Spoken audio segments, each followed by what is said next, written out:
சாய்ராம், ஜெய் சாய்ராம். என் அன்பு குழந்தையே, எதையும் யோசிக்காமல் சட்டென்று இந்த இரண்டில் ஒன்றை நீ தொட்டுவிடு. நீ இப்போது எதை தொட்டாயோ, முழு மனதோடு என்னை நம்பி நீ எதை தொட்டாயோ, இனி உன் வாழ்க்கையில் நடக்கப் போவதை பார்த்து நீ வியக்கப் போகிறாய்.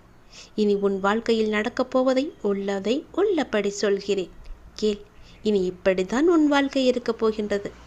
மனமாற என்னை நம்பி இதை தொட்டிருக்கிறாய் அல்லவா?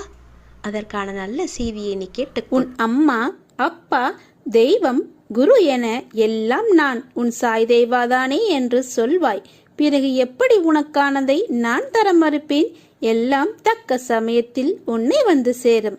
கவலை கொள்ளாதே, எல்லாம் நன்மைக்கே, நல்லதே நடக்கும். உனக்குள் உன்னையே ஆட்டிப்படைத்துக் கொண்டிருக்கும் குழப்பத்தையும் பதற்றத்தையும் வீணான கவலை அனைத்தையும் விட்டுவிட்டு உன் வேலைகளை பார்த்து கொண்டிரு.